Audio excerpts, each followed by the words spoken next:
Australian cricket teams are generally labelled in England as being the weakest ever to come from down under.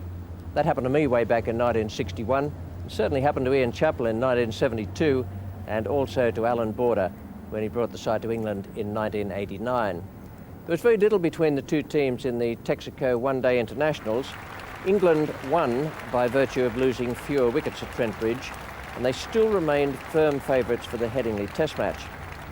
Way back in 1964 was the last time Australia won at Headingley, with Peter Burgess' century a memorable performance. 25 years later, with David Gower and Alan Border as captains, these were the teams. There's no spinner there for Australia. Mark Taylor will open the batting. Greg Campbell is making his debut.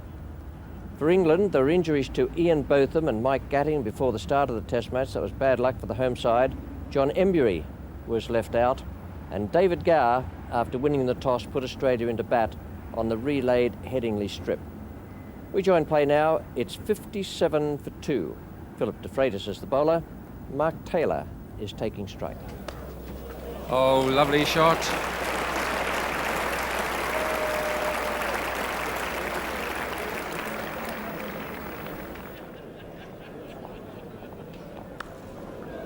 It's high in the air, but it's clogged away. I mean, that was a 6. That was unbelievable. We lost sight of it completely here. All I knew was that he'd hit it extremely hard. And that went for 6 as third man. So de Freitas moves around the wicket. Oh, bad ball, full toss, and you can't bowl like that to Alan Border. Lovely balance in the stroke.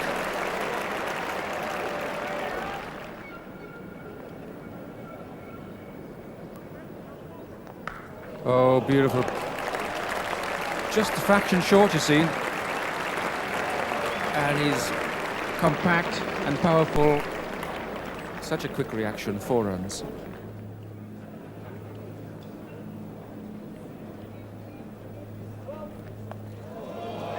Broad's a deep, fine leg, but he's much too fine. Lands just a yard inside the boundary. 121 for 2. Border goes on to 37.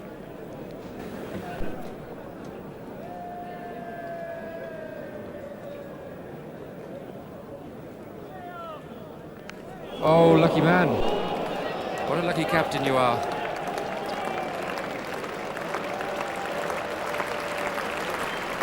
Still, that's a half century for Alan Border, and very warm applause from the crowd.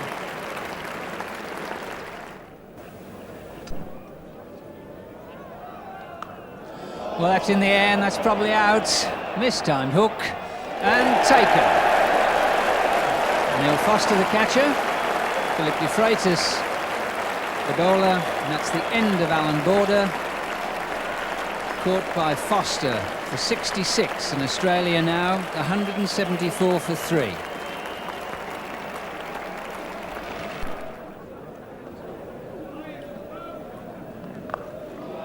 It's the first time Taylor's gone for the pull shot today. If you're going to do it, Philip Newcourt would be just about the ideal person to have on the other end.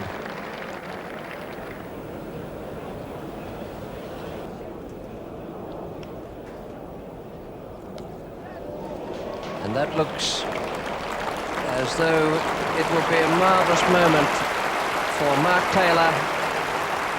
A century in his debut test against England. He's the 15th Australian to do it, and the 9th Australian to do it in the first innings of a debut. He's also the 15th Australian to make 100 at Headingley. Lovely innings from a very good young player.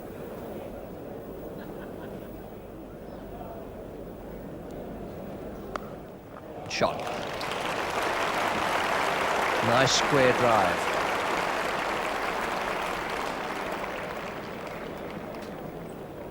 Keeps himself very well balanced in the stroke.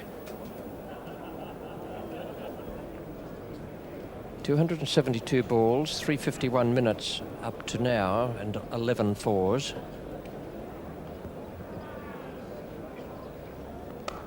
Oh, that's an even better stroke. A lovely free swing of the bat, but once again, I reckon on the replay you'll see that his head stayed perfectly still in the stroke.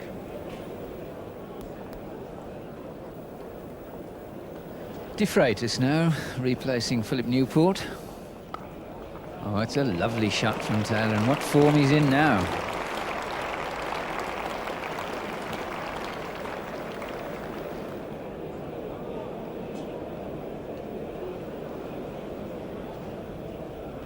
Oh, what a poor shot. He's out.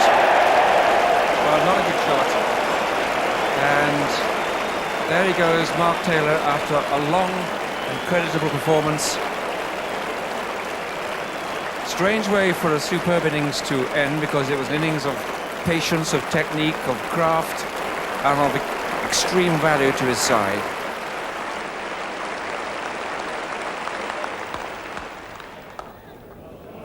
That's a delightful stroke.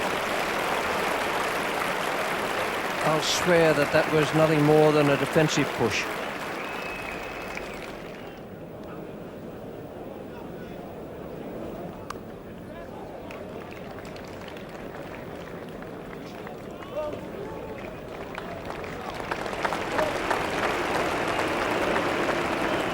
Very fine half-century for Dean Jones.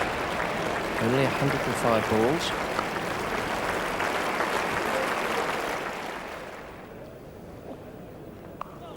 There we go, that's a big hit. Not only wrong direction, but wrong length. 4 runs, but hooked with great authority by Dean Jones. Aiming the ball very high away towards square leg, but in fact the ball just pitching there in front of the rope. So 4 runs to Dean Jones.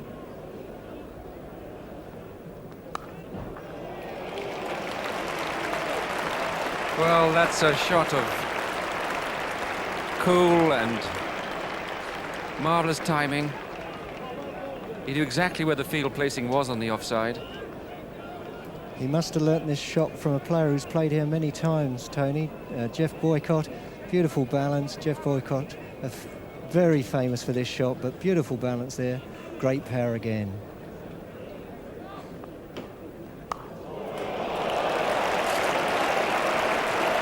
It's brilliant. Punches his bat at the dressing room because that's his 50. You might call that pugnacious batting, but it's got a lot of style as well.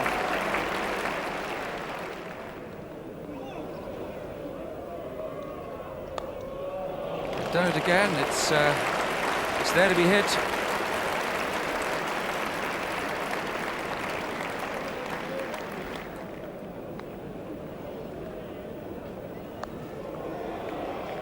That's a brilliant shot.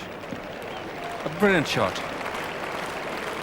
It stood up, and again Steve Waugh waited and waited and cracked it square.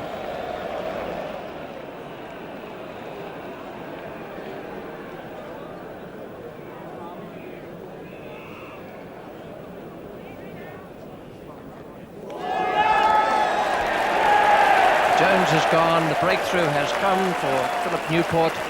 There's unrestrained joy from the England players. They've really needed that. It's a sharply lifting delivery. Jones couldn't get his bat out of the road of it. Australia 411 for 5.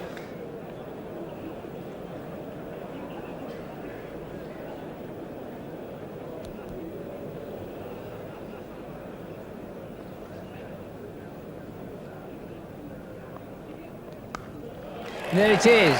He punches the air with delight, and why not? That's been a brilliant 100. Brilliant. There are his colleagues. He's waited some while for that. First Test 100. And really has set the whole innings alight.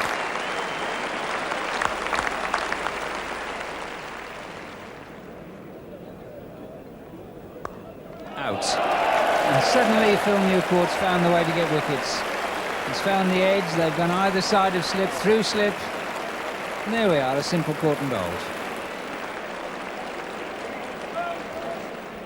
Mervyn Hughes. And when he hits them, they stay hit.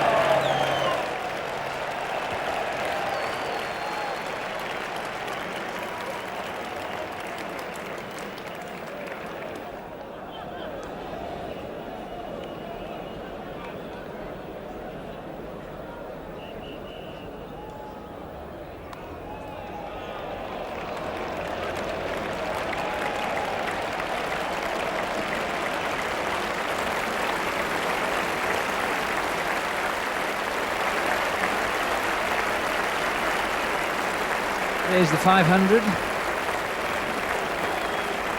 Polite applause, I think. He's hit that. Into the crowd.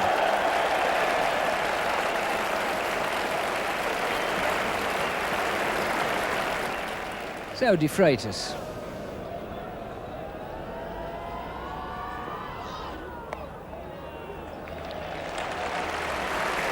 What a great feeling for a batsman. Not only his first Test century, but 150. And the warm applause from a Headingley crowd.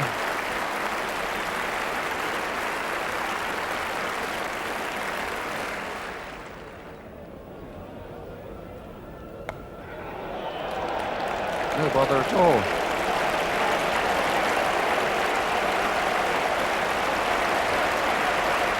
That's Merv Hughes' 50, and very well deserved it is.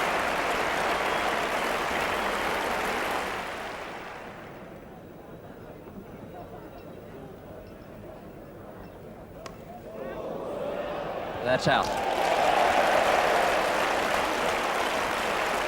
71 to Merv Hughes. Very good innings. His top score in Tests before today was 72.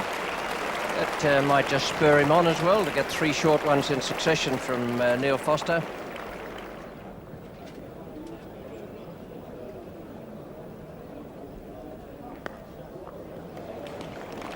Don't bother to chase that one.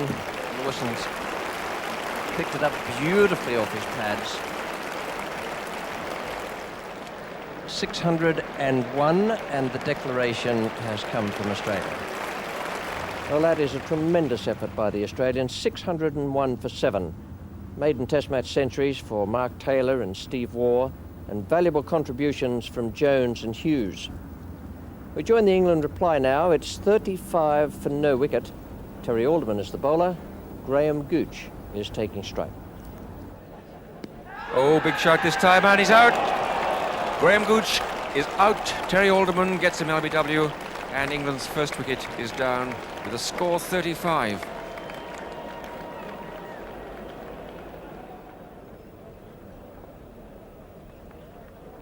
Oh dear! Not just a slower ball, it was a dolly ball. And really, how Chris Broad was deceived, only he will know.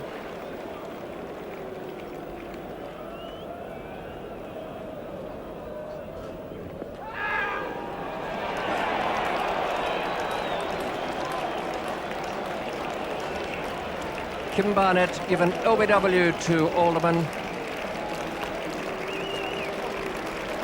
And the breakthrough Australia so desperately needed. That is most unfortunate from England's point of view. A triumph for Alderman. So now Jeff Lawson to continue the bowling to Devi Gower.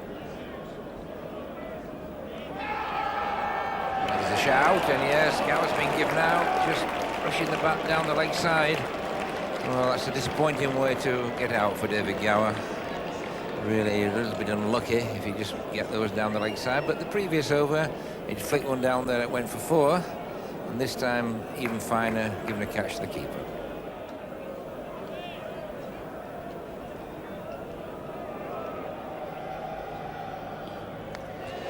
Well, he's gone for that one and got it.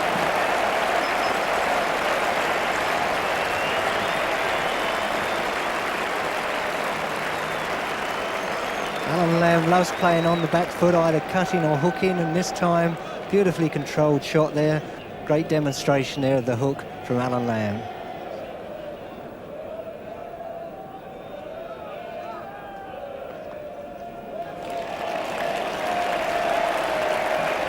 That's 4. That takes him to,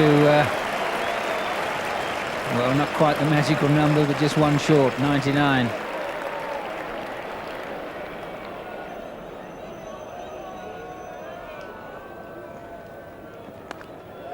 And there it is, and what better way? A terrific 4.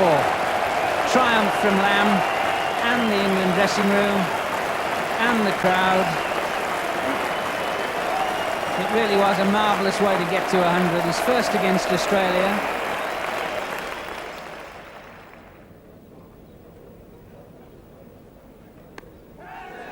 Well, they'll appeal for that, and they've got it. And Alan Lamb, in his technique, he does have this method of pushing forward well in front of the bat. Good delivery from Alderman, the end of a fine innings from Lamb. Caught there for 125 off the bowling Terry Alderman. Well, that must be close, and it is, it's out.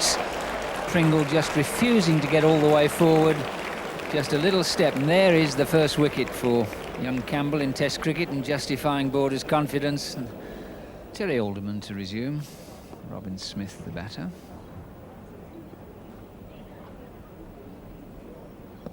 Oh, that must be close, and it's out. And first ball strike for Alderman. After lunch, the end of Robin Smith. LBW for 66. England 392 for 7.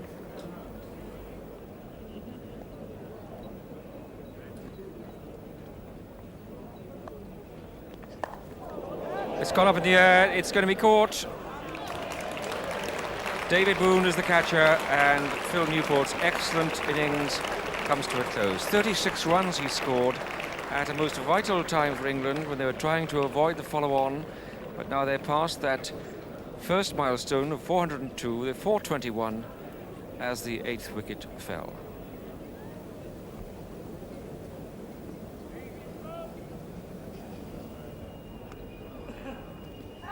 That's close, that's out. Well, so well bowled by Terry Alderman, he really is at you all the time. Fiddling about on off stump and cutting the ball back occasionally, wicket to wicket, and you really have to concentrate on playing straight.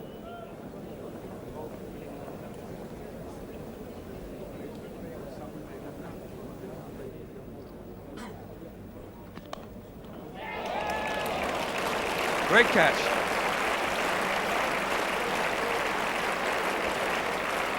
Marsh, the catcher at gully. Russell has gone for 15, and England are all out for 430. England avoided the follow-on with some great batting from Alan Lamb and Robin Smith, the latter making his highest Test match score.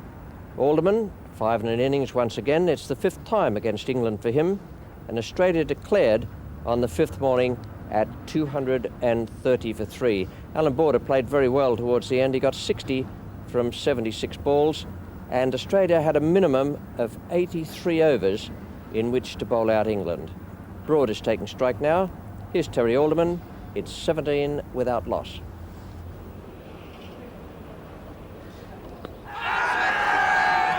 Big shout.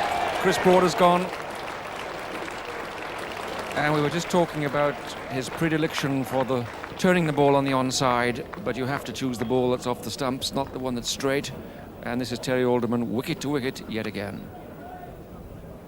Alderman to Kim Barnett.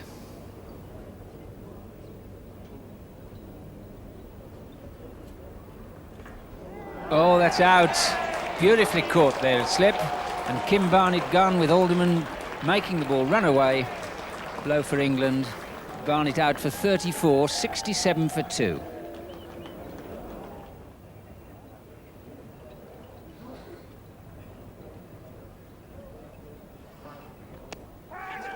Oh, that's out. Lamb gone in exactly the same way as first innings. Caught by Boone off the bowling of Alderman. What a great double strike by the fast bowler there. Inside his first 2 overs after lunch, He's taken out Barnett and now Lamb. 77 for 3, England.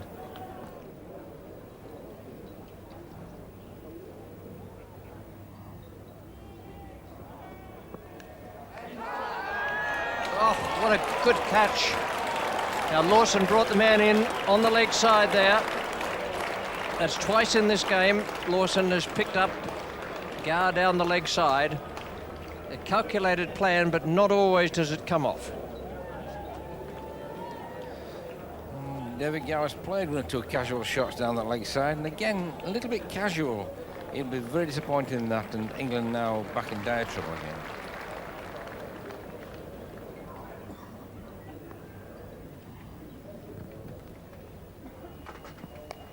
And he's caught. That's the 5th wicket down. Lawson has done the job. 134 for 5 now. Well, I did say I fancied Lawson from this end. He's got the breeze behind him, it gives him an extra yard of pace, but that was a good delivery. Perfect length, and it just seamed out a little, catching a thick edge, and a nice catch there low down at 3rd slip. So disappointment for Robin Smith, but elation for those Australians.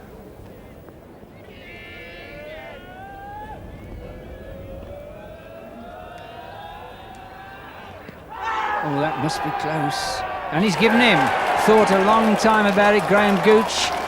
Well, down with disappointment, but he's gone. LBW to Hughes for 68, and now England in serious trouble, 153 for 6. Australia now certainly not quite on the verge, but certainly well down the road towards a first win in this series.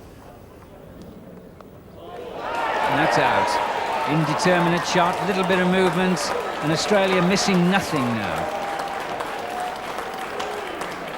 It's the end of Derek Pringle.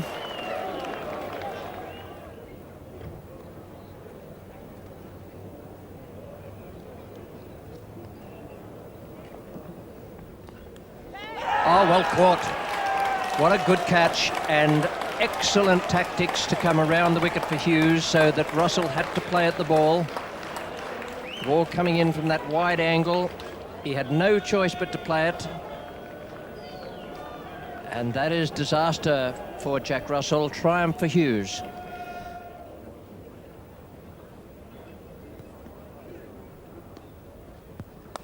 Oh, what a marvellous catch. What a marvellous catch. That is the type of catch that produces Test match victory. Well, another piece of fine bowling by Terry Alderman, off stumpish, just going away again, perfect length. Newport had to play, just following through the bat a little bit, and a beautiful catch in the slips there. But fine piece of bowling again by Alderman. He really has bowled well throughout the match.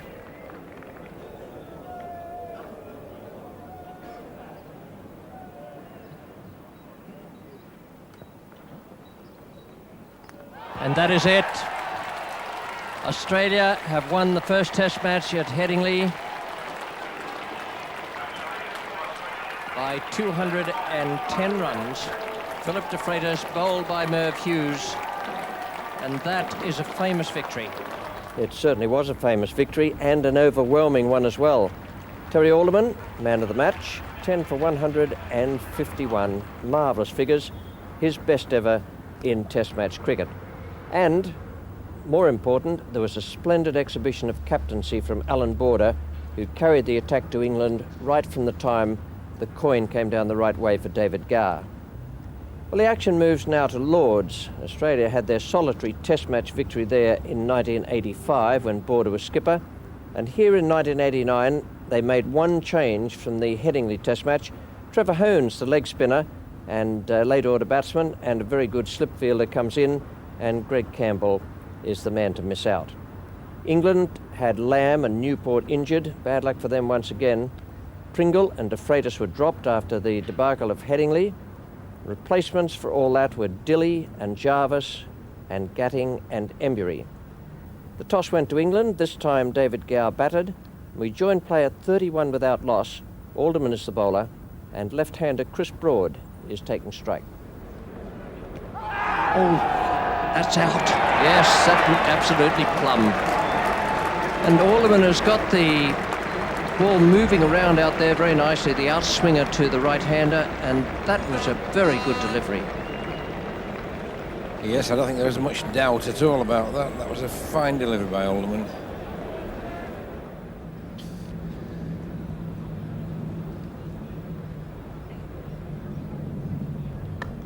Well, that might be out, and it is. Softened him up with a 1 and got him with the next. So, good session for Australia, and Barnett caught it short leg for 14, and England now 52 for 2. A good bit of bowling that by Hughes.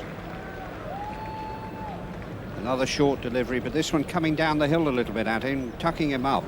Little inside edge onto the thigh pad, and David Boone diving forward there. Mike Gatting.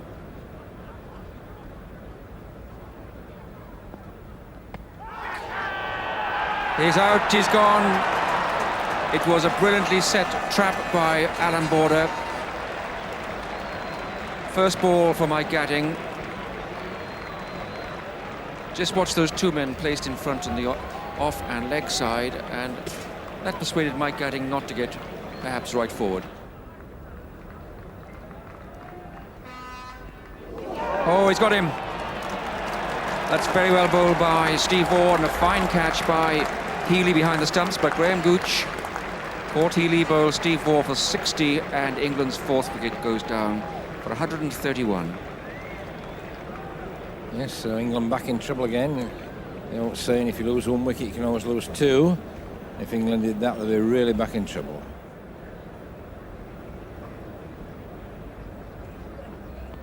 Oh, he's bowled in. Might have gone inside edge. Certainly kept a little low. Too straight for the shot that Gower was playing, and suddenly Australia have got the wicket they want.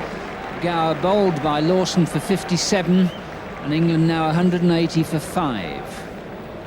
Yeah, not a great stroke, really. Too close to cut. Bottom edge, drags it back into the off stump. Tucked up. And back it comes off the bottom edge. And England once again in trouble. New batsman is John Embury.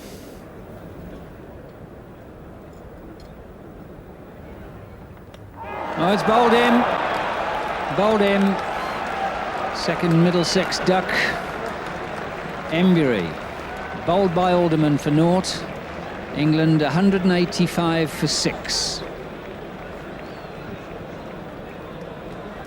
Well, England in real trouble here. Good delivery by Terry Alderman. Really remarkable that that got through. There's the man I'd have on, bowling to Robin Smith. Well, he's not needed, because Smith has pulled it straight to the man at mid-on, who is in the game for the first time, chosen for his first test against England. Trevor Hones. Smith caught Hones, bowled Lawson, and no need for Merv Hughes. Well, everything looked good there. He looked to hit the ball down in front of square, but not quite down enough.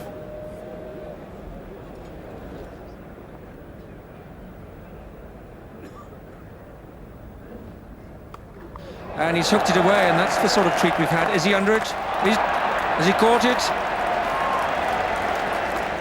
And after discussion, the umpires have ruled it out.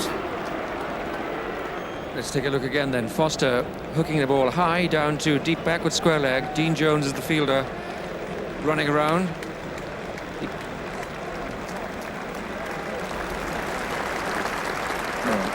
Well, the crowd immediately clapped, which suggests that Dean Jones stayed inside that rope.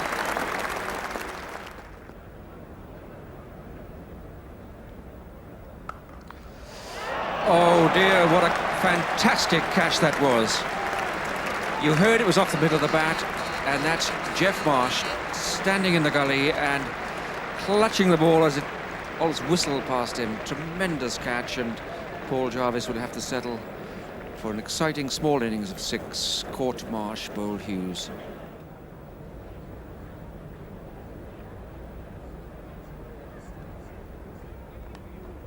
And that's out.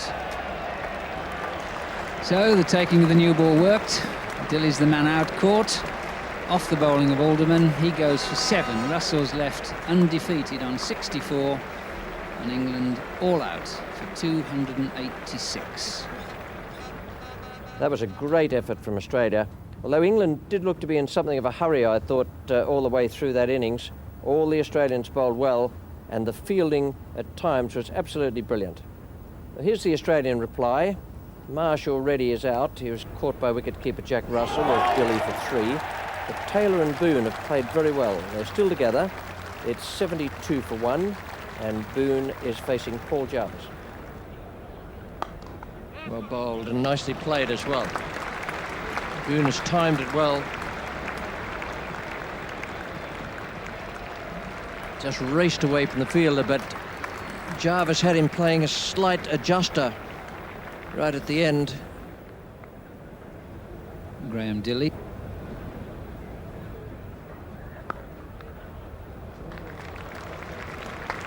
It's a good looking shot. And even up the hill, that's 4.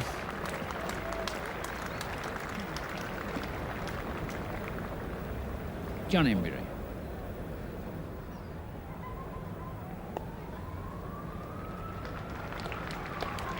And that's the Australian 100.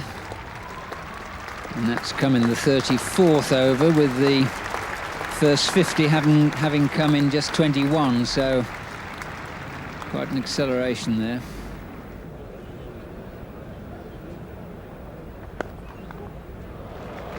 It's a good shot, and it will run away from the fielder there, down that hill towards the mound stand, or more to Taylor.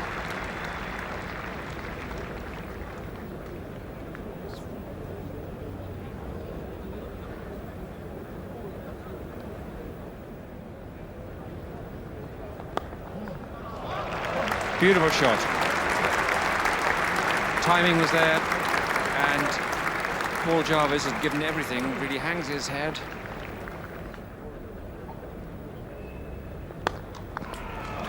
David Boone playing a magnificent cover drive there. Everything in the right place.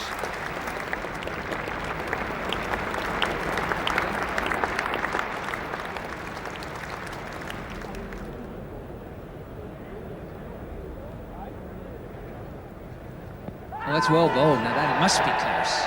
And he's given him. Yes, he has. Good reward for Foster. That one coming back down the hill. And Taylor, LBW for 62. And Australia now 151 for 2. On board of the man in.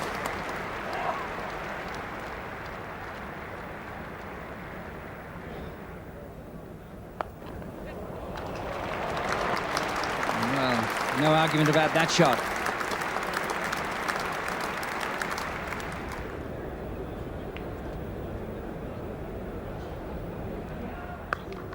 Well, no more savage a square cut's been played in this match. That was a terrific shot.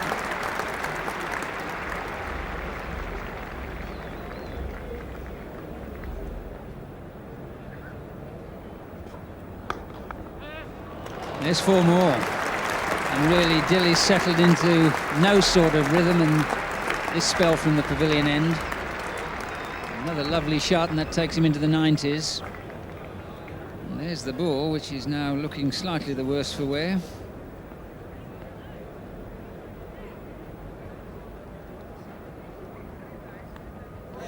And out. Beautifully caught. Nicely bowled by Dilley, and that's the end of David Boone. Fine, fine innings. Caught by Gooch off the bowling of Dilley for 94. And now Australia 192 for 3.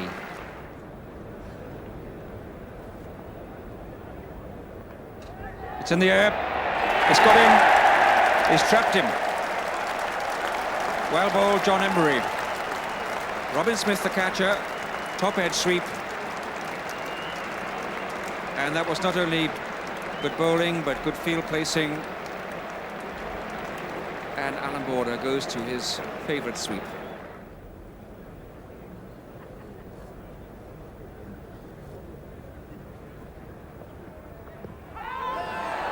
And that's LBW. Foster has got Jones. And now England have got the breakthrough so badly required. They're through the top half of the batting. Jones out for 27, LBW to Foster.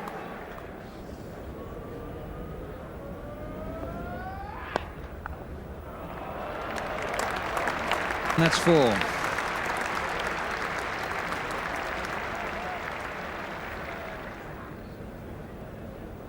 Healy's been at this pavilion end, but that was against the bowling of Foster, so 4 close catches. Oh, and that's why it suited England to change them round. Well bowled Jarvis, well caught Russell. 265 for 6, and Healy goes, caught by Russell, bowled Jarvis for 3, and a deserved wicket for young Jarvis.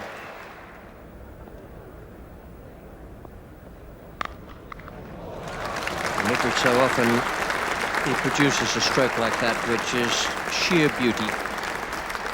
In many ways, he's an old-fashioned batsman. He doesn't hold the bat up at shoulder height while he's waiting for the bowler to come in. Oh, that's a cracking shot. And in being orthodox and perhaps slightly old-fashioned, it doesn't seem to do him any harm.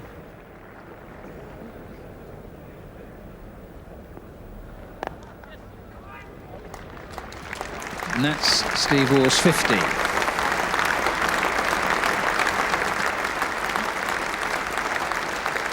Another good innings. 91 balls, 7 fours.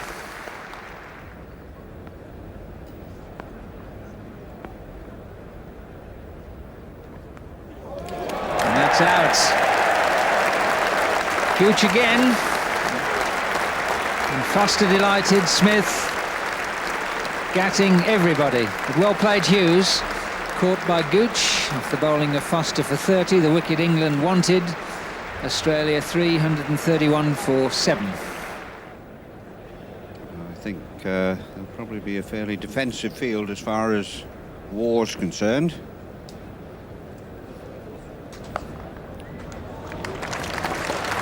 Well, that one, a little bit of width, which Steve Waugh was able to cash in on.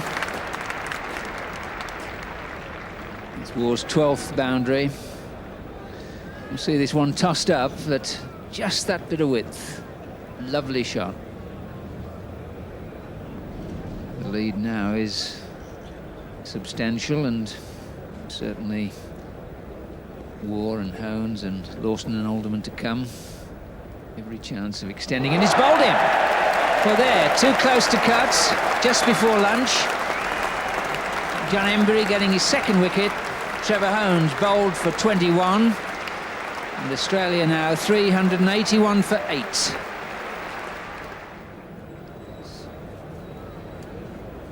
Just one short.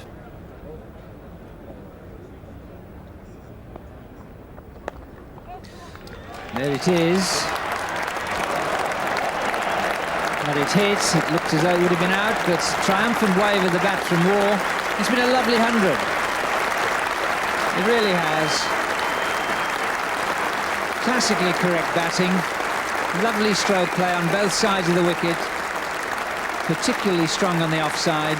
Handshake from Lawson. The Australian balcony, that'll be a happy place.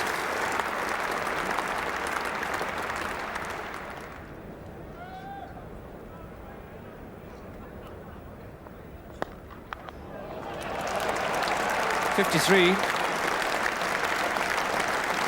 Cracking shot.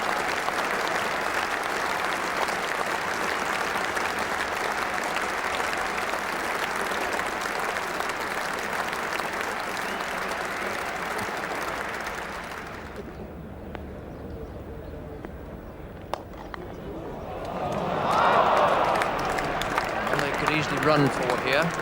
Chris Broad is the man after it.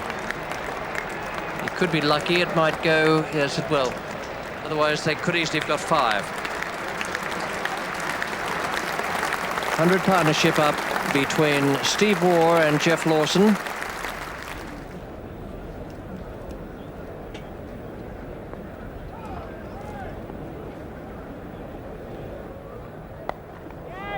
This might be out. Broad underneath and catches it. That's the end of Lawson. Caught off the bowling of John Emburey for 74. Relieved cheers from the crowd, but the damage has been done. Australia now 511 for 9.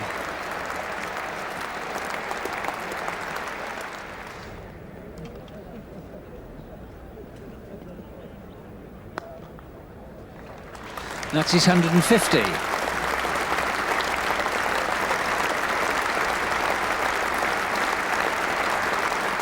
"17 boundaries.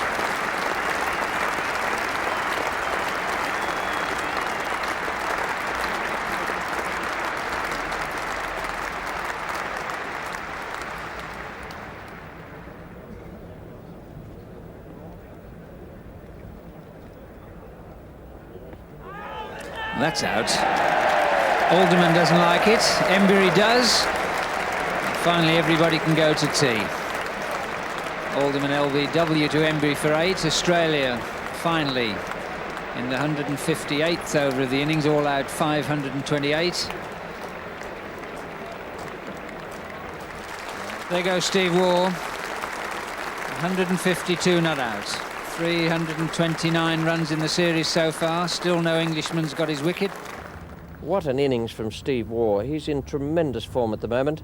A great partnership with Geoff Lawson there, a record for Anglo-Australian Test matches, and a lead for Australia of 242. Here once again is the battle between Alderman and Gooch. It's the third ball, and it's only the first over. That's LBW. Gooch gone without scoring, playing across Alderman. And Australia have struck straight away in this England second innings. What a blow that is. Gooch, LBW, without scoring.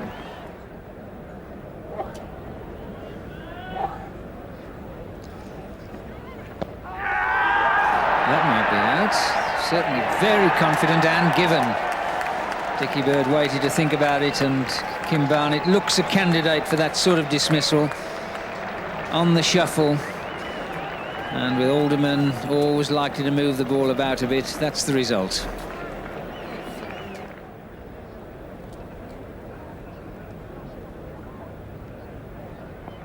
Oh, he's bowled him. And that really is a serious blow for England. Broad. Bowled by Lawson for 20. 28 for 3.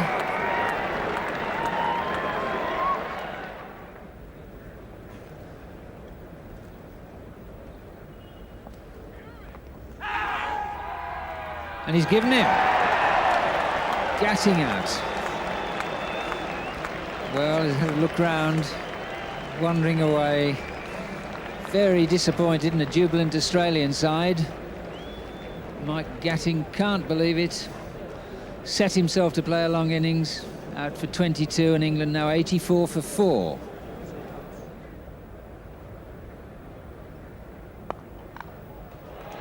Goes to Gower, and slow full toss, and Gower dispatches that beautifully through extra cover. That's his second 50 in the match, and prior to this match, David Gower had only got one score of over 50, and that was the first match of the season when he made over 200, so he's had a pretty lean time up to this test match.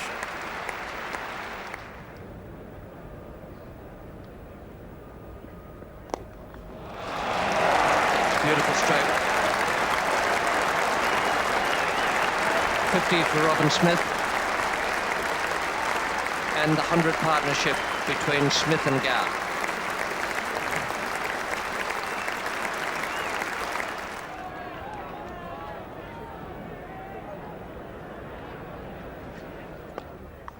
He goes, and that's it. Oh, marvellous.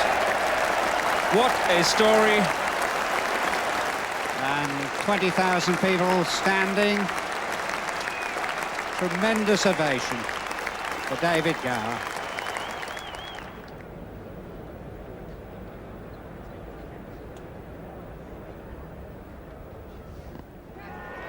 Oh, and that's out, and there it is. Hughes getting the wicket.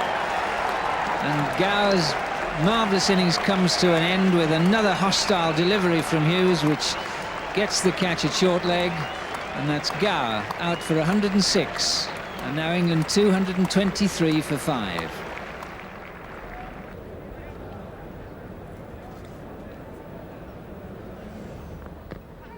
Oh, that might be out. It is. Tucking him up around leg stump, bat onto pad. Nice catch by Boone. And now England back in trouble again with Russell caught by Boone off the bowling of Lawson for 29. 274 for 6.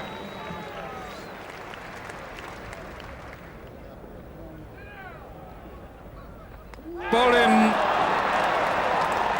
A sad end to a great fight, but jubilation and joy for Australia, because the last of the recognised batsmen has been bowled by Terry Alderman. Robin Smith is out for 96.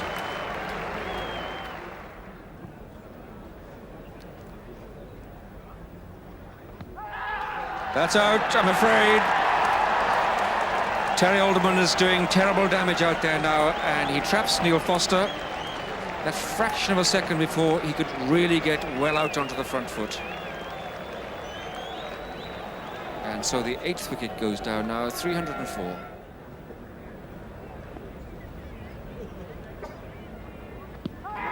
Oh dear, that's the second one in the innings. Mike Gatting first, and then Paul Jarvis. This fella bowled so straight that it's difficult to see the benefit of padding up the way the LBW law is, devised specially for people who play with their pads instead of their bat.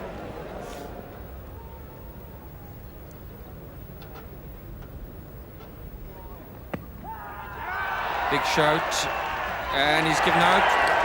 Was it a catch? Was it LBW? But Merv Hughes has done the job for Australia, and Australians are rightfully overjoyed at that.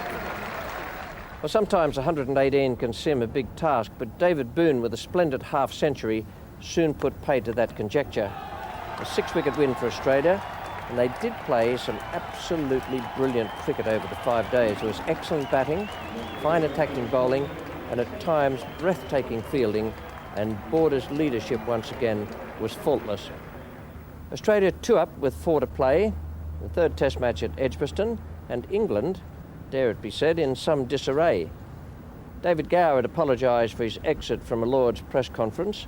There were more injuries, and Chris Tavares came back into the side after a 5-year absence. Sadly, 10 hours play were lost during this match due to torrential rain, with some of the heaviest rain I've ever seen outside tropical areas, and it needed Dean Jones to brighten things up for spectators. He was named man of the match for his innings, magnificent knock, and it took the Australians on to 424. England avoided the follow-on. Terry Alderman had 3 wickets, and that took him to 22 in the series. Quite an astonishing performance from Alderman. Australia finished their second innings at 2 for 158. After that Edgbaston draw, the 4th Test was played at Old Trafford. 4 changes in the England side, and they were actually on their way to choosing 31 players in the series, and that is even more astonishing when you consider that eventually the Australians got through only 12. Well, England won the toss and batted. Lawson is the bowler now. Graham Gooch is taking strike. Oh, bowled. That's a lovely ball from Geoff Lawson. Beautifully concealed. A super piece of bowling. Lawson won't bowl a better ball than that, I reckon, in the whole of this series. First success for Australia, Geoff Lawson. Bowling Graham Gooch. Looked in pretty good form, but Lawson bowling Gooch between bat and pad.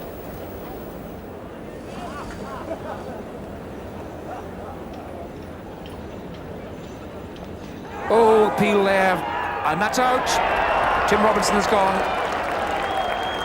Barry Mayo is the umpire, and that one cut back. Lovely bowling by Lawson, who first beat Gooch with a slower ball, but this was on Robinson before he'd really organised his defence at all.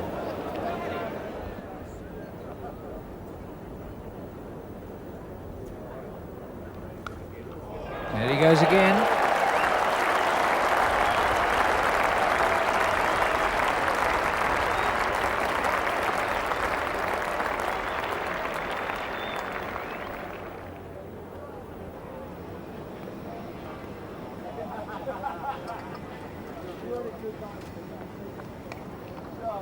That's a good shot.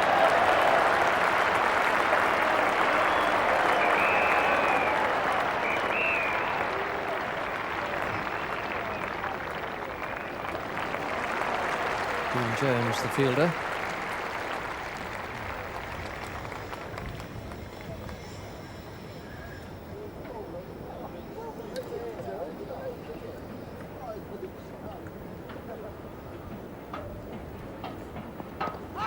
Oh, what a good delivery. 3 to Lawson today. Tim Curtis got one that just seems to might have kept a fraction low, but it also beat him on the defensive stroke. And it's been a lovely exhibition of bowling from the tall paceman today.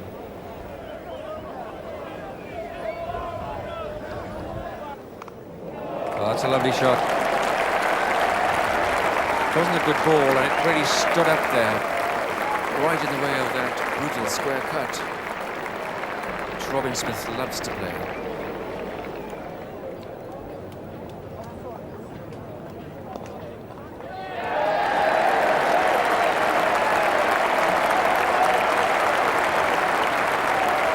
Both targets achieved with 50 for Robin Smith, and England had the 100. Loss of 3 wickets.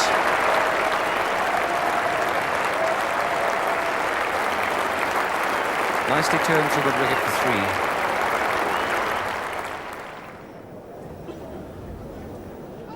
Oh, good ball. The flipper has done him. Trevor Hohns has slipped the flipper through to David Gower, and that is brilliantly bowled.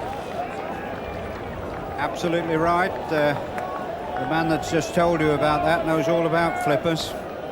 And Trevor Hohns letting that one come out of the bottom of his hand, skidding on to David Gower. Gower misreading the length, and LBW.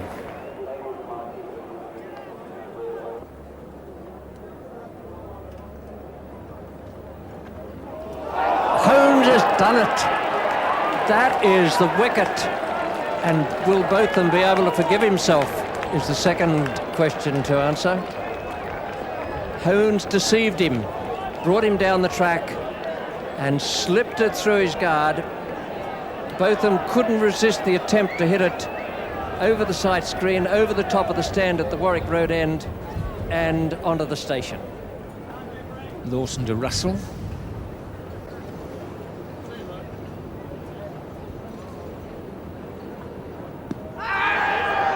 He's given him, and Russell out. LBW to Lawson. He scored 1, and now England in real trouble at 147 for 6.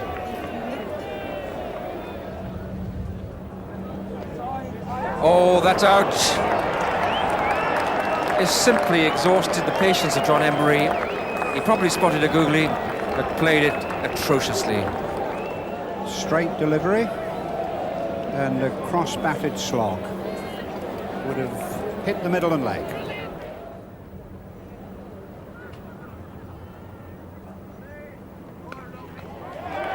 There's a beautiful stroke. But once again off the back foot where he's been so strong all day. And 100 for Robin Smith. A standing ovation and applause from everyone on the field in the Australian side.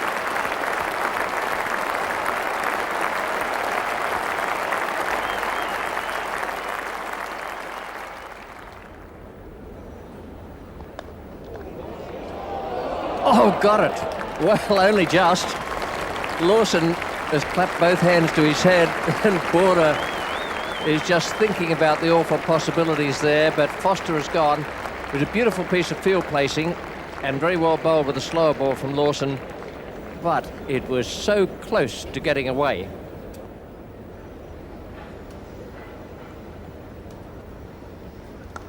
Well, that's a lovely shot. Hit through that wasn't quite a half volley.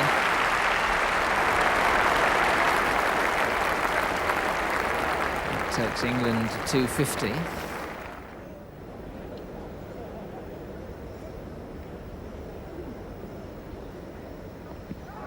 Close and given. Well forward, Fraser had a long look, so did umpire Mayer. And Lawson takes number 6 with Fraser LBW for 2 and England 252 for 9.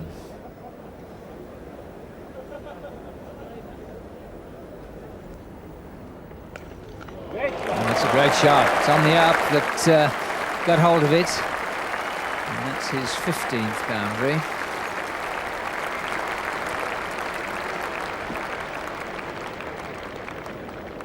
It's a wonderful shot, this, off the back foot, going forward, rocking back. I think England will be quite happy with 260 on the board, considering the things that have gone on. Well, that might be out, in fact. It is. What a way to go. Caught, square cut, top edge. Caught by Hones, and the end of a great innings, 143. And England all out for 260, and that's Merv Hughes' first wicket. And he went for the square cut. In fact, almost deliberately played the uppercut, but didn't really get enough bat on it. It was a well-judged effort by Hones there. He's pleased. Smith's not. But tremendous innings. And really, he alone has kept England afloat. Robin Smith is a brilliant player. 143 out of 260 is an outstanding performance. And Geoff Lawson for Australia turned in a wonderful effort with the ball. So too Trevor Hohns, who completely outthought both Gower and Ian Botham. Well, here's Mark Taylor now. He's leading the Australian reply, facing Nick Cook, the left-arm spinner, and just one away from his half-century. Giving him room. Didn't really time it, but it'll be worth a couple.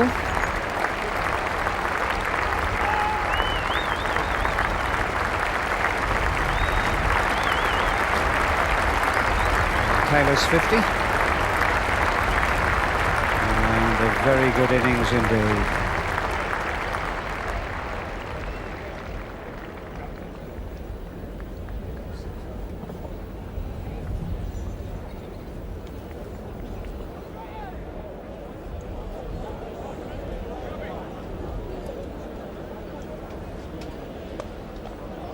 That's a lovely shot by Taylor.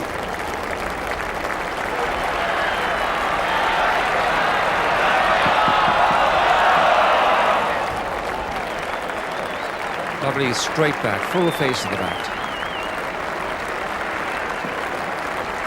And the 100 comes up. The unbroken Australian partnership.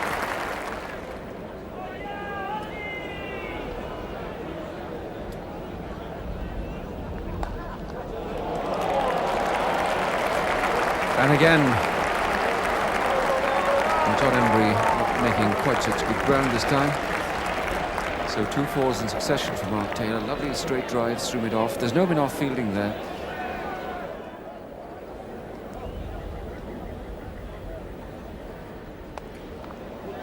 And that's a lovely shot. Square on the offside. Nick Cook. Oh, well. I don't think Foster will be too happy with that, nor should David Gower be.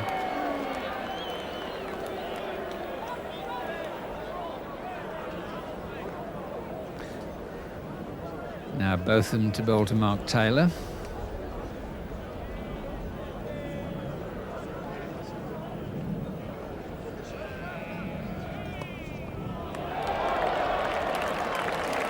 It's 4 runs.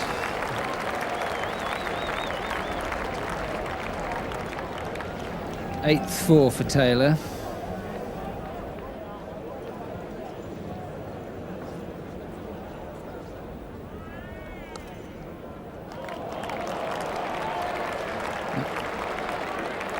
A lovely shot, flicked off his hips, and that's another 4.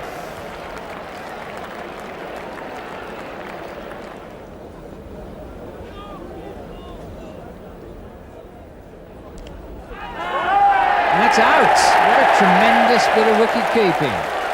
An appeal for a caught behind, given down the leg side, and really that's the sort of break that England barely deserved, but what a high-class bit of work from Russell. Yes, beautiful piece of wicket keeping. He's a fine keeper, Jack Russell.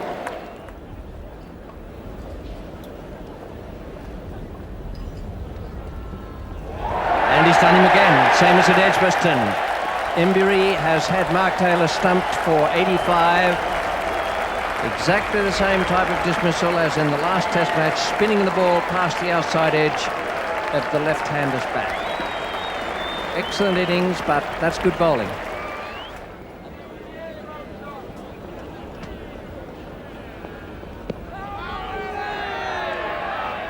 Well, the shout would be because they weren't certain whether or not David Boon had played a shot or if he just kept the bat behind the pad.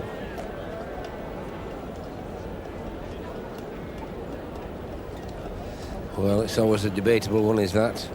Certainly there's no chance of him playing the ball because the bat was straight behind the leg, but so many batsmen do that these days and nobody gets given out for it, so they'll continue to do it. Well, sometimes they make a mistake and pad up to the wrong line. And David Boon is the third man to go. James Fraser, bowling in his proper style from the Stretford end, has claimed the third wicket, and this is a good spell from the Middlesex medium pacer. On this occasion he didn't get that leg far enough across, just bent the knee and it went just over the top of the roll there and clipped it off stump.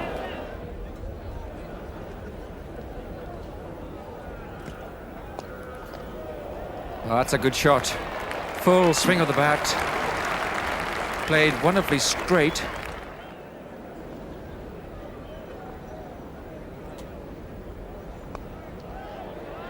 Safe. No problem at all. There's a ring of 3 on the onside, all saving 1.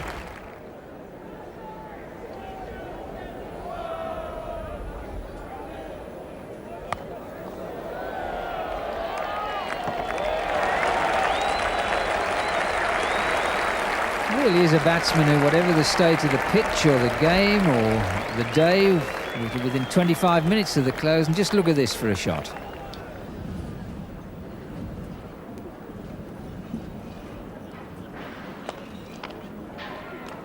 And that's it. That's a half century for Dean Jones.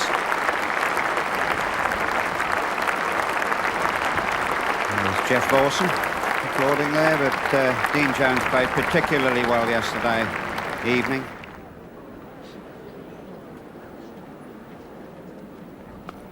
Oh, that was a bad ball. Nick Cook pulling it down and Alan Border pulling it high and handsomely over mid-wicket. Just 11 runs so far from the second new ball. Now in the 7th over with it, but the score like that, there's no need for Australia to hurry in any way at all.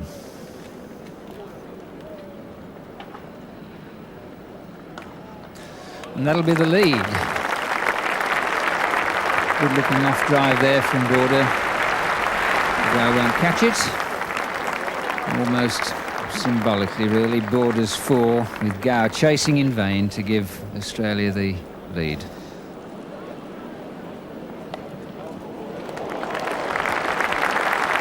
.50 for Alan Border. He's as determined as I've seen yesterday afternoon and out there today. He knows that a big innings here from him and from Dean Jones is of vital importance.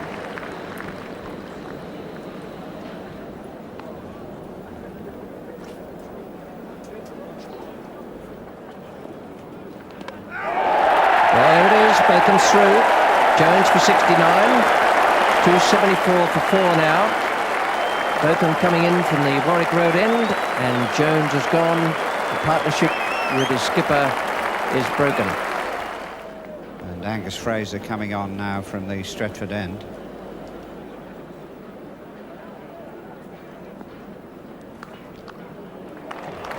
Oh, goodness me.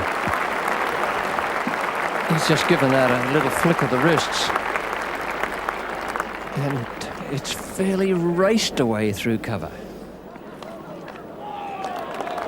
Good shot there. Goes all the way forward when he plays.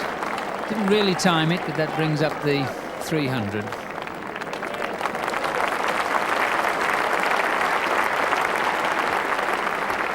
It's come up in the 113th over of the innings.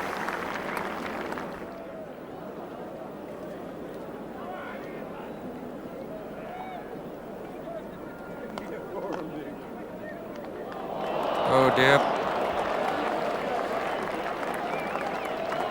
Neil Foster. I wouldn't be very happy to be the bowler. Don't think the bowler is very happy, Tony. There was absolutely no reason why Foster shouldn't have stopped there.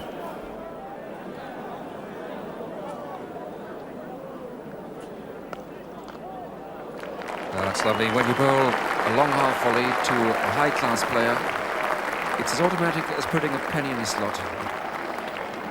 And the 50 partnership comes up between Alan Border and Steve Waugh.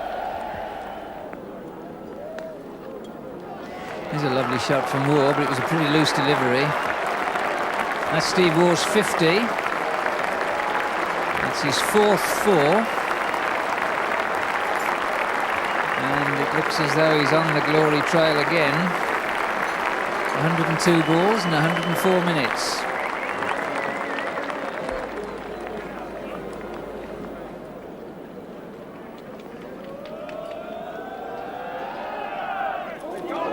There we are. Foster strikes, Border goes, and again another high-class bit of wicket-keeping by Jack Russell.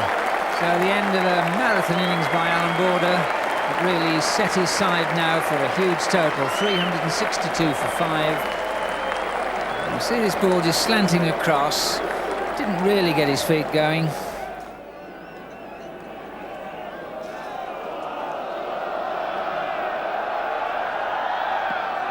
That's close, and that's out, and suddenly the game is not turning, but my word. Healy goes for a duck first ball, Foster's on a hat-trick. Healy goes LBW for naught, and now Australia 362 for 6.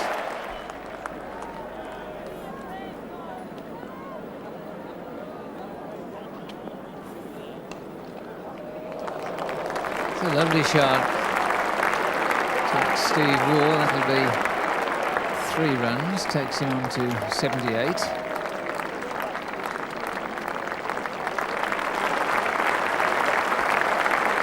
That brings up the Australian 400.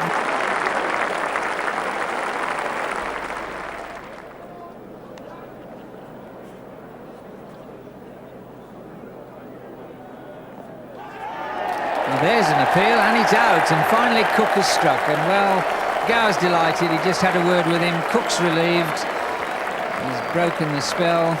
Hasn't bowled well. Holmes has played well. Good support there. Caught by Gower for 17. Now Australia 413 for 7.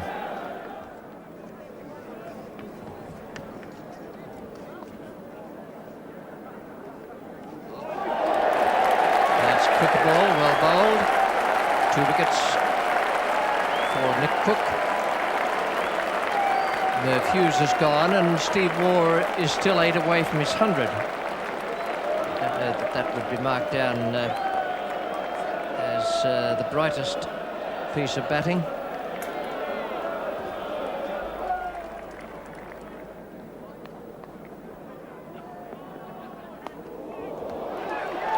Oh, what a catch! Tim Curtis has pulled off an absolute blinder at square leg. Waugh is out for 92. And the bouncer, Fraser tried to get it above Waugh's head so it would go through to the keeper, and he couldn't get the single to retain the strike. Steve Waugh's dismissal on the 3rd day and Geoff Lawson falling to Angus Fraser meant a lead of 187 for Australia. It was another excellent tactical batting effort. Here's Terry Alderman now, bowling to Tim Curtis, with England 10 for no wicket in the 2nd innings. Oh, and that's out. Well, there we go. Tim Curtis playing in front of his pad. This ball nipping back, getting the edge, may have gone onto the pad, but another smart catch there at short leg by Boone, and Curtis goes. He's caught for a duck, and England 10 for 1.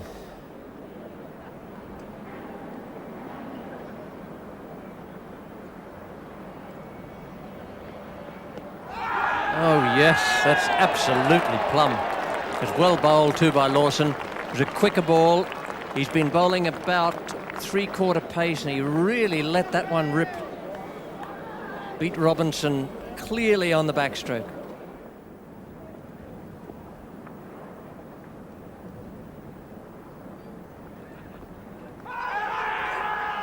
And down he goes again. Smith has gone. He didn't even bother to look at the umpire. Heard the roar and saw the jubilation. He played a long way away from his pad there, trying to turn the ball down the leg side. Alderman has another one. Just a look again at the ball going off, more or less off the face of the bat. 28 for 3.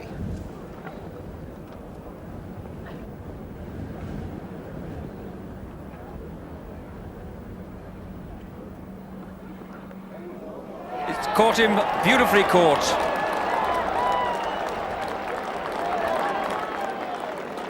Pushing forward outside off stump, and the ball was really dying on the first slip and beautifully flipped up.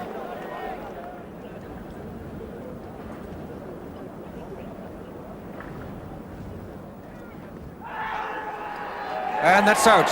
This time he's gone. A fine exhibition of swing bowling and movement off the seam. Good accuracy, lovely length. And suddenly Ian Botham is in all sorts of trouble, and he's out.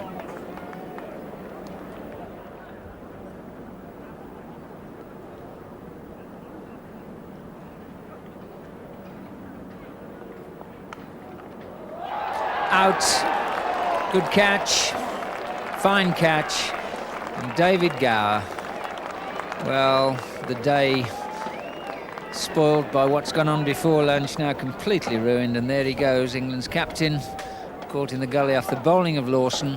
He scored 15, and England now 59 for 6.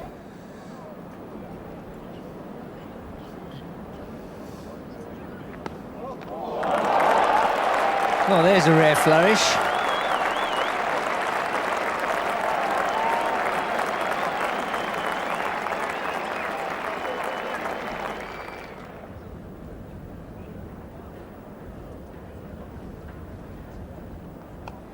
It was meant to be the flipper, and it was a loose one.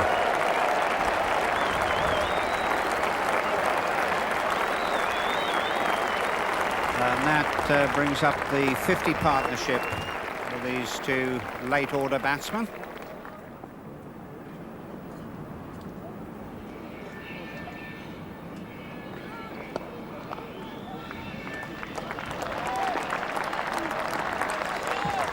Fine shot by Jack Russell off the back foot. That brings up his 50. Good innings from Jack Russell.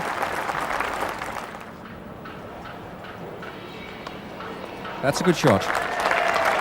And that's the 100 partnership between Embury and Russell, and very well they played too. They just proved that batting is so possible.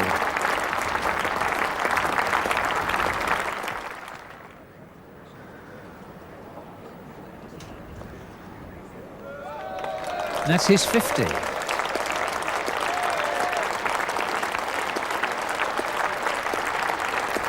Really, it has been a smashing innings, and well appreciated there, sportingly so, by Alan Broader.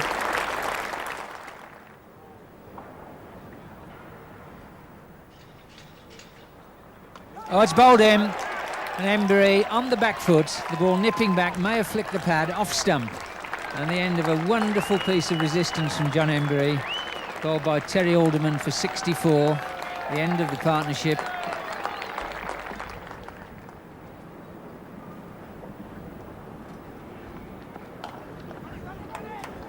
That's well played, and that's the highest score for Russell in Test match cricket, beating his 94 against Sri Lanka at Lord's last year.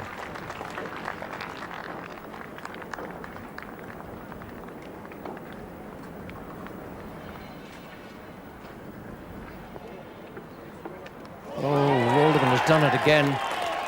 That was a good ball. We're on a slight angle here. We need to see the replay. But it looked as though it was a great delivery. 99. Never scored a first-class 100 in his life. And that is it. Well played, Jack Russell. What a grand fighting innings. Tremendous stuff. Not only dogged, but he's picked up his runs, he's picked up the bad balls. What a great moment for him. Come here, he's in. Come on. Now you get your head down, Fraser. I'm not wasting my time for nothing. I think you read that very well, Tony. Absolutely right. And he's given him.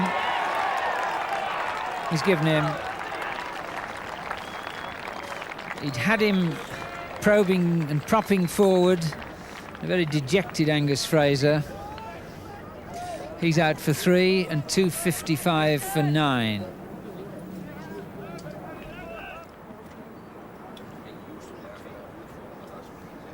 Now, is this the short one? Oh, and he's out. Half leave-alone shot.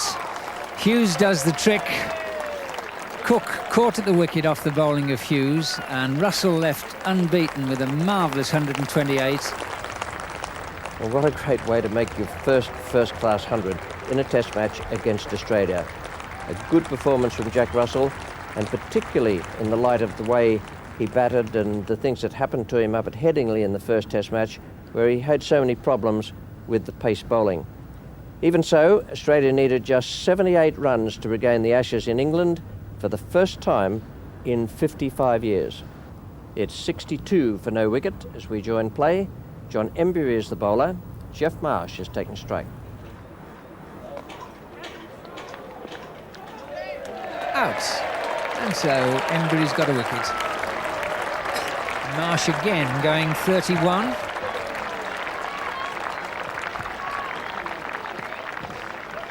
Caught by Tim Robinson, so there's one for the scorebook. Marsh caught by Robinson off the bowling of Emburey for 31. Australia 62 for 1.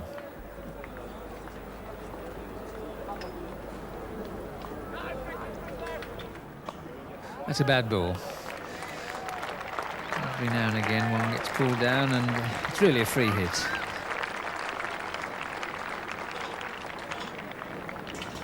There we are, crowded Australian balcony, all ready for the historical moment. 5 more runs. And yes, why not, lads?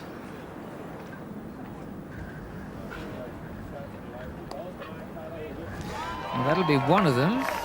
Looking for the 2 Taylor, but he doesn't get it. So at this moment, Boone must fancy his chances of being able to say, I brought the Ashes back. Cook to bowl, Boone to face.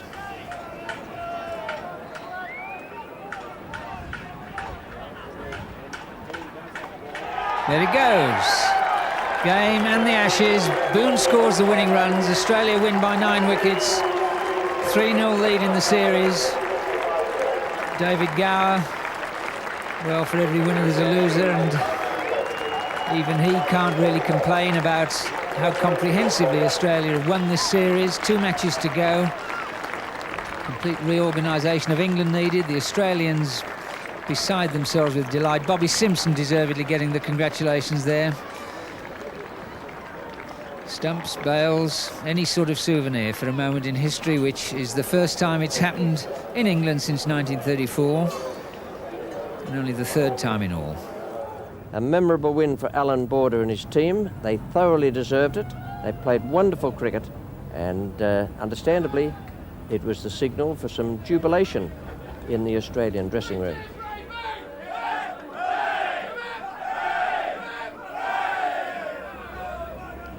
After the euphoria of Old Trafford, there could have been something for a letdown for Australia, I guess. Instead, they stuck to the same winning combination, whereas England, rocked by the South African tour defections and Gooch's decision to stand down, made 4 changes in their side for Trent Bridge.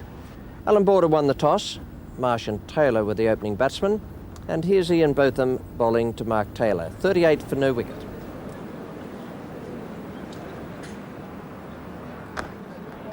Oh, that's a good shot. No need for anybody to run for that.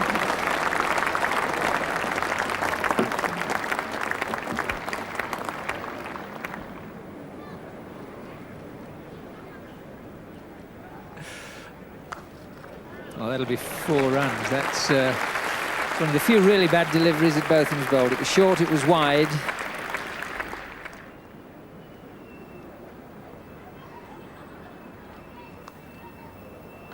and that'll be 4.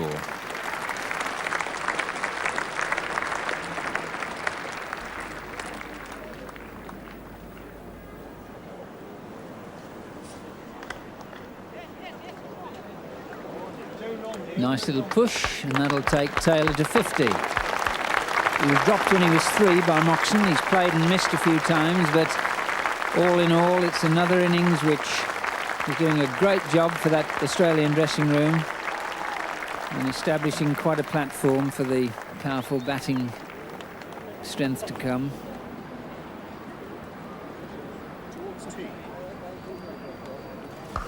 That's that short delivery again, and that really is a shame because it's spoiling all the good work that Cook's doing.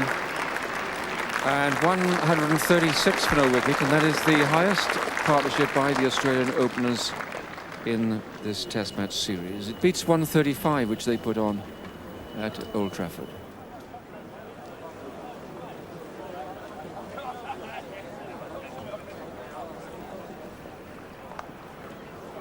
Oh, beautifully placed. Might well be his 50. He requires 3. Takes 2. And it's 4. Well played, Jeff Marsh. Good, patient 50.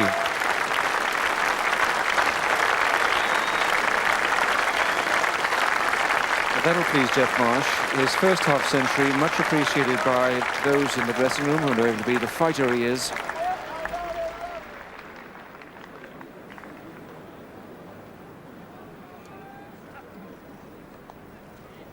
Oh, that'll be a chase for Nick Cook.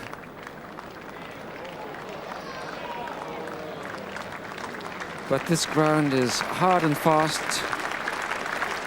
And Ian Botham just straying in line there, and that just took a nudge, that's all, to bring the 150 up.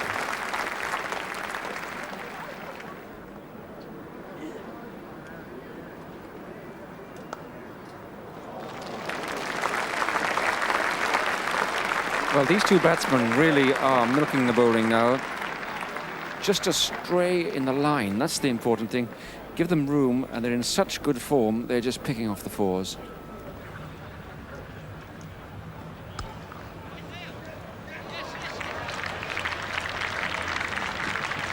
We're going to look for 3 here.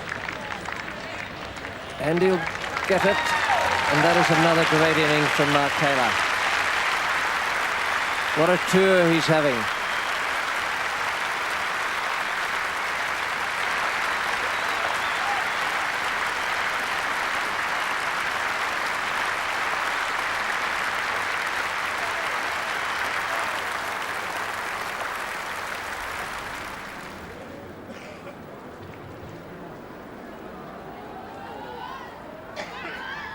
He's going and getting it. Well played, Geoffrey Marsh. That's what his Australian teammates think of it. He'll be pleased. Splendid innings. Got off to a slow start. But he's had most of the strike, more of the strike than Taylor, and how well he's made it count.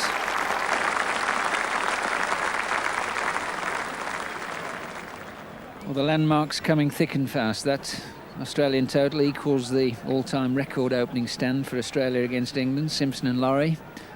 1 more run needed to put Marsh and Taylor top of the shop. Tossed right up and swung away, and there's the record. Taylor gets there with a flourish. 248. We've got an Australian spectator coming to have a word with both batsmen. He presumably knows what the record is.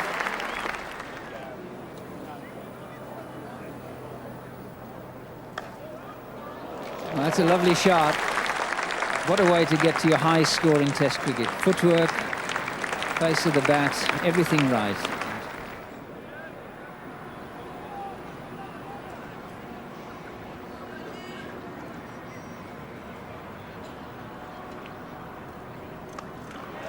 Turned, but so slowly, and it was short. That's Australia's 300. So what a great performance by Taylor and Marsh.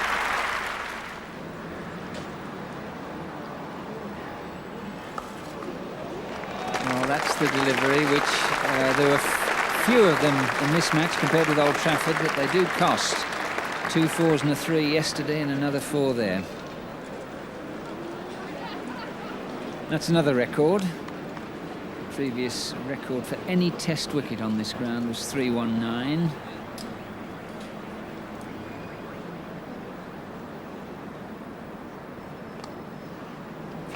That's it, 150. Already both batsmen, this is their personal best. As always, Taylor acknowledges the players' balcony first, then the rest of the large crowd. Splendid innings, going from strength to strength.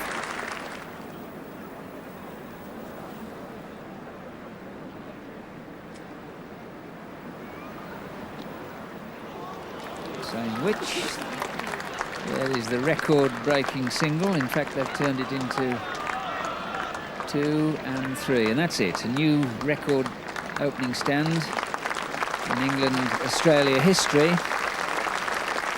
putting into second place the 323 between Hobbs and Rhodes. That was in Melbourne in 1911.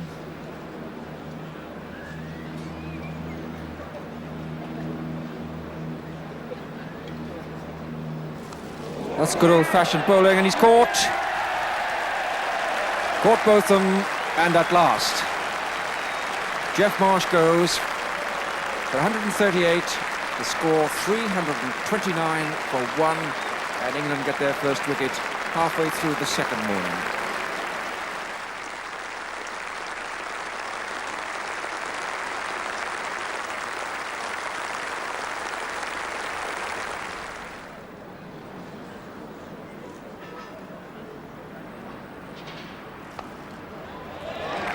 Well, new ball or old. Ball one there, and it's 4. 200 for Mark Taylor. One more landmark. Again, the balcony gets the first salute. His partner gets the second. Another one up there. Finally, one for the crowd.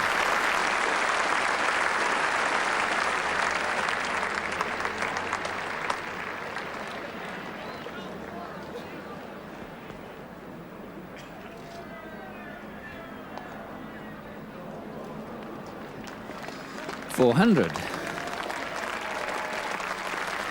So many records and landmarks coming now that we're almost dizzy with them.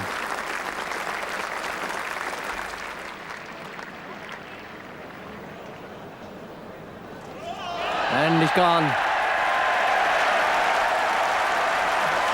It was slightly obscured from here. It just looked to me as though Taylor might well have been bowled there. We'll just need to see the replay. Taylor himself was obscuring it, but that's the end of a great innings from young Mark Taylor. 219, falling to the spinner down the track once again. But a wonderful knock. It certainly was a wonderful knock, and it brought Taylor's aggregate for the series to 720 at an average of 90. Tremendous performance from someone on his first tour, and only 3 Australian totals in Ashes history remained above him, all of them compiled by Don Bradman. Australia took their total on the third morning along to 602 for 6 declared. Alan Border was undefeated on 65, and we'd pick up England's reply now. Just 1 run on the board. Moxon is taking strike. The bowler, Terry Alderman.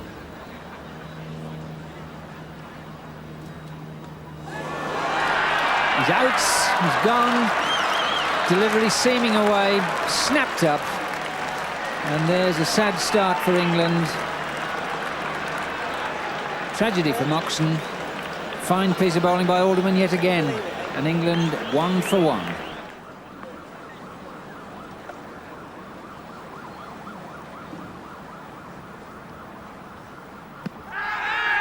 Yeah. Oh, and he's given him. Well, what a start. Atherton looks and goes. Atherton well forward. Only question was, had he got outside the line? Umpire Clues says no. A scoreline of 1 for 2.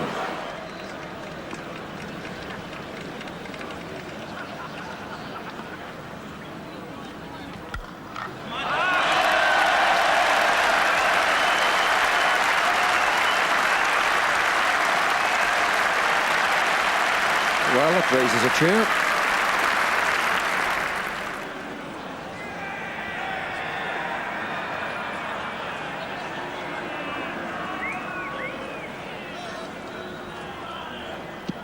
Oh, dear me. That is as plumb as you're likely to see ever.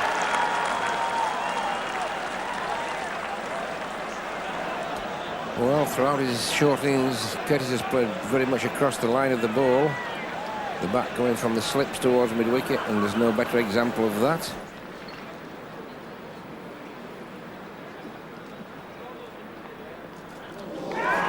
Oh, has he dropped it or hasn't he? No, he hasn't. He's claiming the catch. Gower has to go. Fumbled by Healy, but he recovered in time. Wild slash from David Gower, and now England really on the ropes. 37 for 4 with Gower caught by Healy off the bowling of Lawson for 11.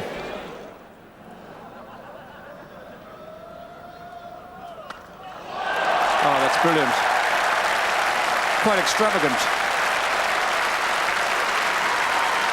What a way to get to 50. Well, you wouldn't think that England are in trouble, would you? You'd think that it's a Sunday match at Southampton.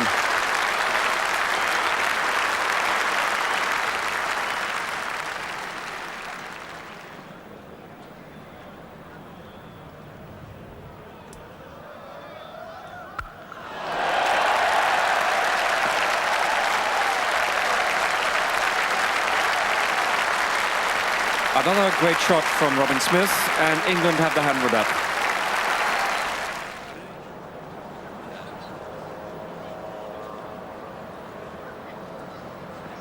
Oh, that's well bowled, and he's got to go. Russell knows, he didn't even look. Lawson breaks through, and the end of a gallant little innings of 20 from Russell. England 119 for 5.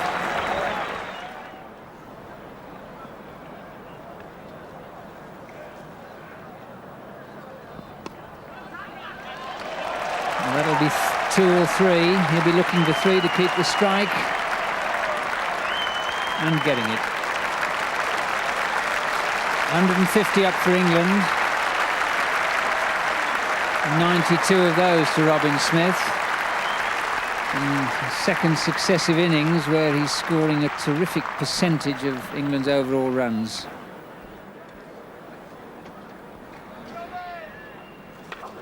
He's gone for it.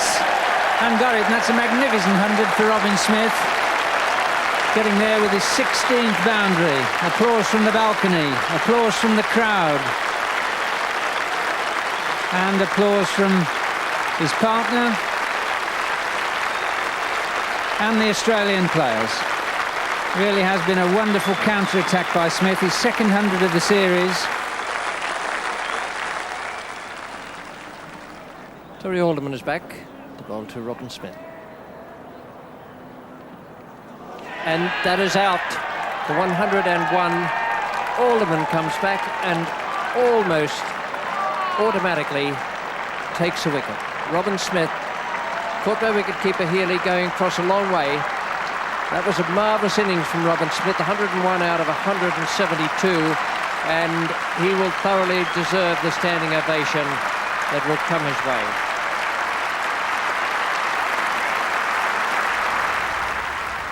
Robin Smith once again. Well, despite that brave innings from Smith, England failed to save the follow-on. They were all out for 255 early on the 4th morning, and they were still 347 behind.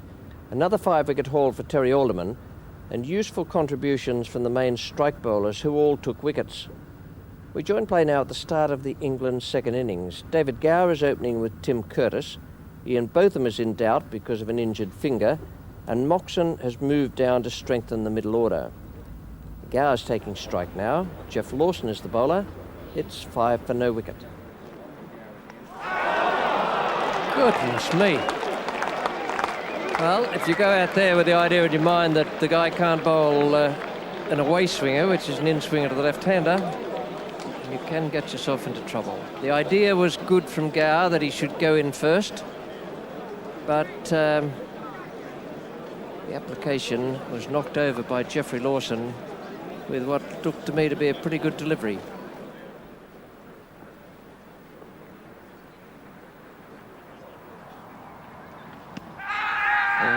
Close again, and he's given him. And Curtis, either for the third or fourth time in his Test career, goes LBW pushing forward. We'll see whether it was round the front leg or not, but this is the technique that has got him into so much trouble.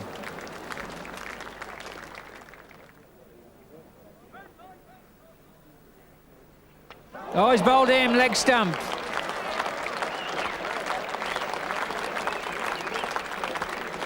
End of Robin Smith, bowled by Merv Hughes for 26 and England 67 for 3.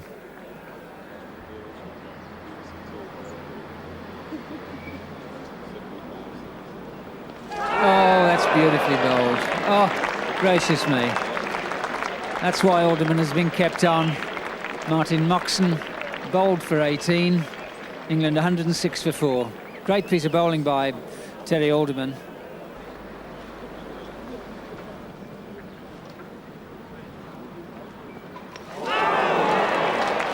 Oh dear, the off stump is back. And England are 114 for 5. It's a rare failure by Jack Russell.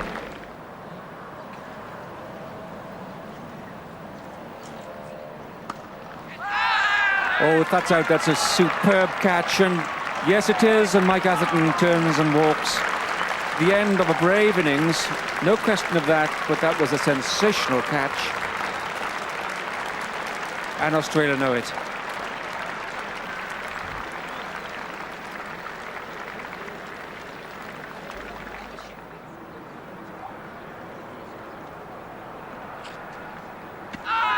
Oh, well bowled. That's the flipper. It often looks a bit on the short side, and then it hurries through and completely deceived Angus Fraser. There's a little gamble from Alan Border. The light is not good, but he's bringing Merv Hughes on from the pavilion end. LBW Hemmings. Hughes picks him up, whereas Lawson couldn't.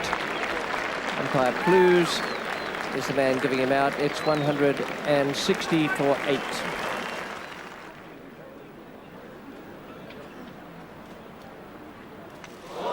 A good Yorker, beautiful Yorker, equally as good as the one which defeated Robin Smith. They're just waiting to see if Ian Botham is coming out, but I wouldn't think there's any chance of that happening.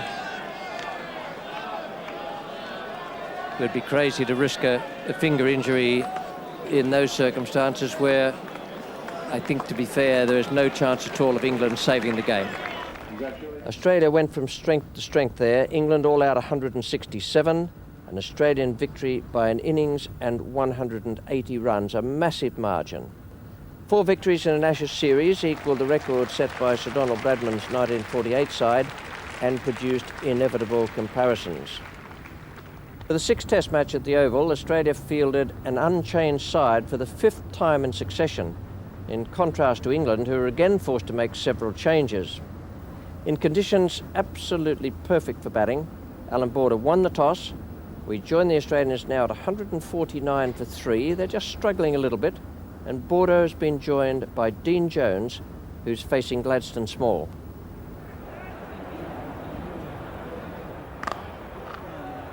Well, that's a handsome way to get off the mark for Dean Jones. You hit it a bit into the ground, but then you get some topspin, I think, Tom, don't you? Yes, like a little bit of hook on the golf shot.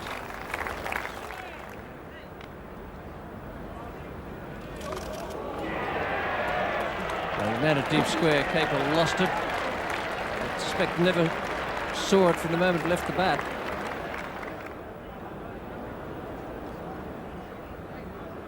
'60th over of the innings.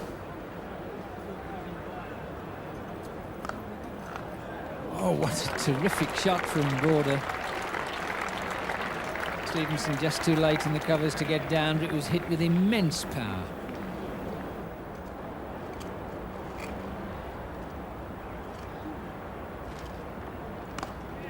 Dean Jones, very strong onside, and really Capel has to think about either his line or his field placings.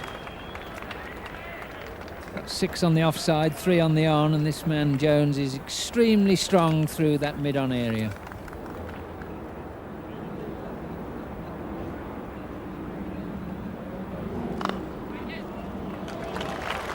That was a strong shot and so easy. Just leaned on it and up goes the bat, off goes the helmet because Dean Jones has 50.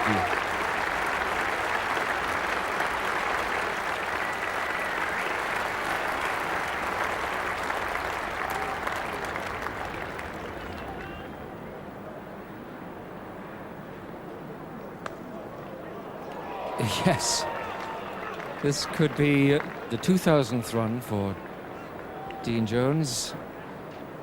Yes, it is. Well played, Dean Jones. 2,000 runs in Test cricket. Of course, a statistic not known by the crowd here, so no great eruption of applause.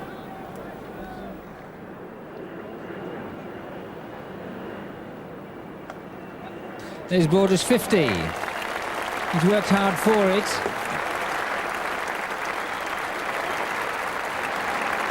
8 fours.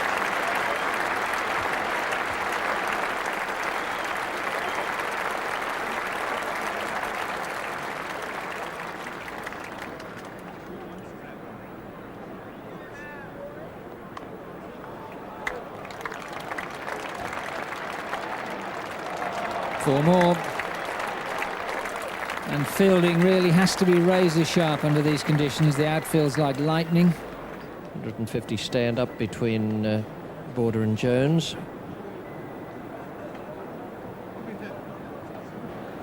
Alan Eagleston comes in from the Vauxhall end.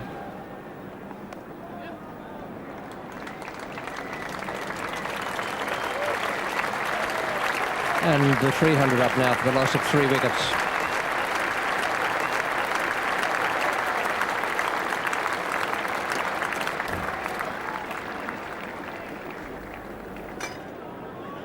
The infield need to watch the single here. Jones is on 99. No need to worry.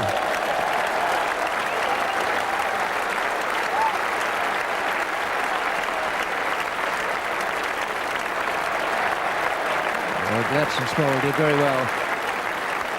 They still run 4. And that is, I reckon, one of Dean Jones' best innings.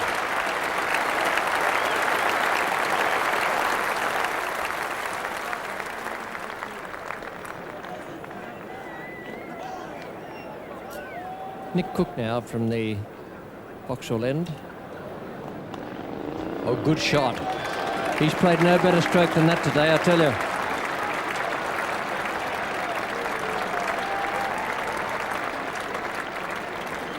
Now, this was probably the stroke of the day. Just short of a length, run into him, played with a straight bat through mid-wicket.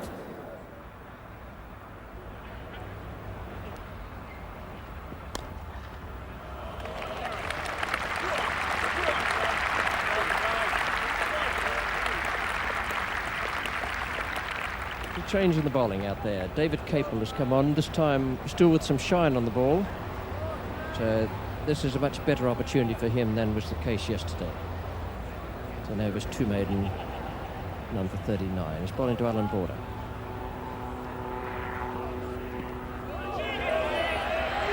And what a good start.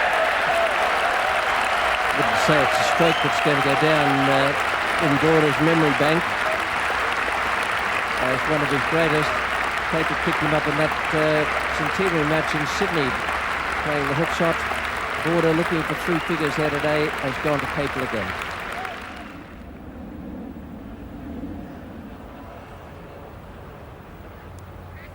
Oh, what a catch. Left hand by Gower. Small has struck. And Dean Jones has gone. That was a lovely delivery. Great piece of cricket that from England. So Dean Jones never really at home with himself, and this beautiful delivery, leaving him off the pitch, playing a little bit loosely at it, and a superb left-handed catch that by David Gower. Tremendous catch. And Jones returned to the pavilion of a beautiful innings. I think one of the best innings we've seen at the Oval for a long time.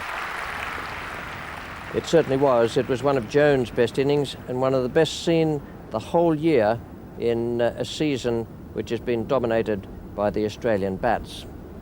Australia eventually all out for 468, the first side ever at Test level to have 8 consecutive first innings scores of over 400. Conditions at the end of the second day were now quite overcast, absolutely ideal for Terry Alderman, whose confidence must have been at an all-time high.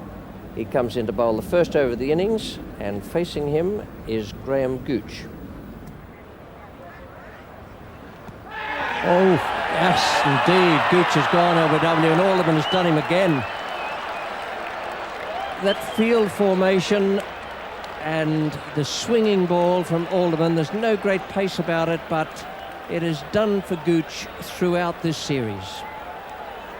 Playing across the pad. 269 England need to avoid the follow-on. Oh, has drawn him into it and got him. Caught behind. Full length half volley. Might just have gone a touch, but very wide, and that's the end of Atherton. Caught at the wicket off Hughes for 12 and England 28 for 2. Now Jeff Lawson following Alderman on at the Vauxhall end. Oh dear, they all go over. Wet ball or dry ball, I'm afraid. Demolition of Robin Smith's stumps by Jeff Lawson, and England's third wicket goes down.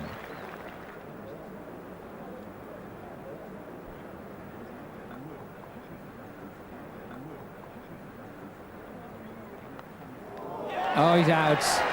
Out, didn't get across. Useful delivery anyway, snapped up and Stevenson goes. Hit on the arm and unsettled the previous over. That's the end of a determined effort from the Essex man, out for 25. And England 80 for 4.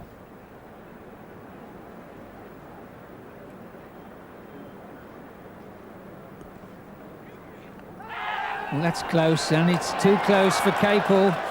Alderman strikes. Took him just 3 deliveries. Yielded a 4, a bouncer, a full-length delivery. Capel LBW for 4, and England now in all sorts of trouble, 84 for 5. Oh, marvellous figures there for Terry Alderman. 123 wickets at 27 apiece and a strike rate of 59. Those are tremendous figures, and he's continued his marvellous bowling throughout the series.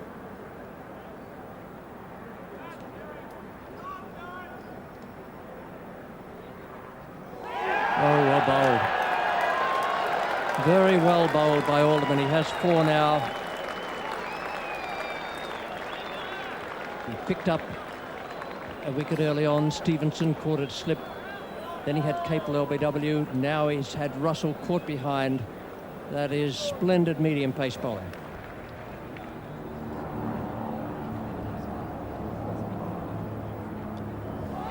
Oh, there's an appeal and he's out, and he knows it, and that's the end of David Gower. All too familiar dismissal, caught at the wicket for Healy. Gower's disappointed. England now 169 for 7. Now the first spin from Australia in this innings. Only 3 bowlers used so far. Trevor Holmes. Out. And Pringle caught it slip, getting really nowhere as he tried to play forward to that spinner from Hones. And England now 201 for 8. Terry Alderman. And more runs there. That field is considerably quicker than was the case on Saturday. 4 more there. 246 for 8 here at the Oval. Now, Murph Hughes around the wicket to Gladstone Small. Still only 3 slips and the gully. And 4 runs. Cracking stroke.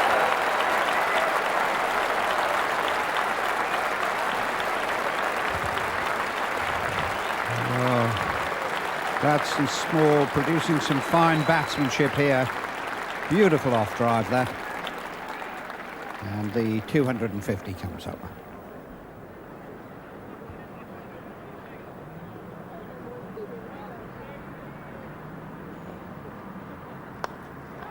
And that's it. Huge appreciation from the crowd for that 50 from Small. Just isn't a personal best, but it's an invaluable innings for England. England players' balcony will be appreciative of that, just as the crowd are. And England have got a real sniff now of not only saving the follow-on, but with it, the match. And that's a feat, considering the disarray they were in on Saturday. Hughes now to Small.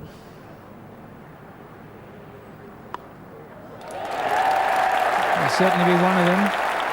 Small looking for two, he's going, this is going to be close, and in. And England avoid the follow-on. That's a great effort by Small, it was a very risky second. Had that throw from Lawson been on the button, then Small would have struggled. This is Jeff Lawson to Gladstone Small. Is gone. It was a shot of flourish, and so often they've gone through the covers along the ground, and this time maybe the ball held back by Lawson. Yes, I suppose in some ways a little bit unlucky to really pick him out like that. Straight to Jones and the covers.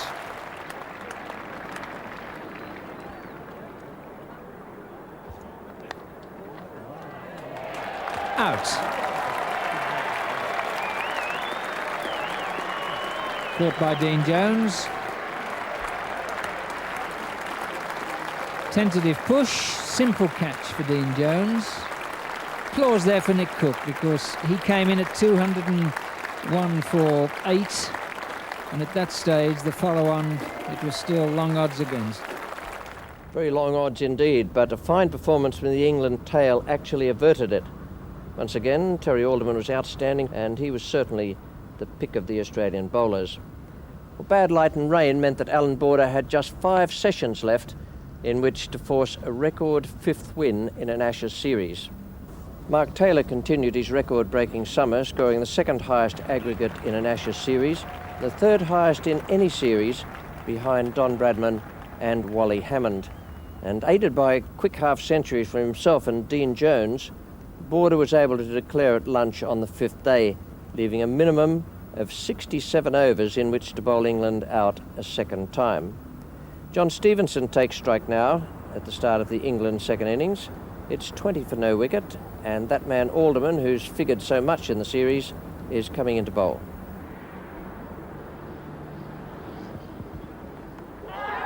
Well, that's out.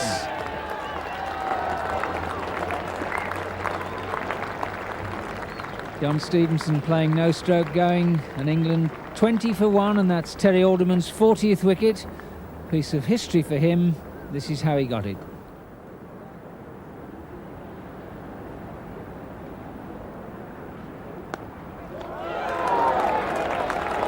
Well, of all ways to go, Gooch has found the ultimate now, caught and bowled. He's gone for 10. Alderman takes his 41st wicket of the series, and England now 27 for 2 and in some trouble. Bowled him, beautifully bowled. Lovely change of pace, much quicker that ball from Lawson. So Mike Atherton goes, bowled Lawson for 14, and the 3rd wicket falls now for 51. Lawson to Gower. And it's out. Beautifully caught in the gully by Steve Waugh. Short of a length, David Gower flashing at that, and beautifully picked up by Steve Waugh in that gully position. So David Gower, the 4th England wicket falls.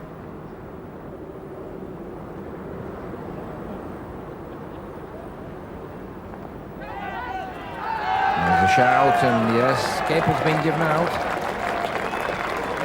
That ball pitched in the rough, and may have got an edge onto a pad and just lobbing up to slip. Well, that was the last significant action of the 1989 Ashes series. Bad light brought play to a close early, and England finished on 143 for 5, with Australia unable just this one last time to press home the advantage they'd held since day one of the series. It was a marvellous performance by Alan Border and his team, I can assure you that I found it a privilege to be there and be able to see that series where Australia played so well and Border captained the side so magnificently. 4 test matches won and 2 drawn. The inevitable comparisons between Border's 1989 side and Sir Donald Bradman's team of 1948. Well, I can't answer which is the better of the sides, and I don't think anyone else can either, because conditions are so different. Uncovered pitches against covered, changes in the LBW law, and changes in the taking of the new ball. Different players, different eras. The one thing I can tell you, though, is that no one and no cricket team from Australia has ever actually played better than did Border's 1989 side in England. These were very much Border's heroes, and I can assure you it was very much Border's revenge.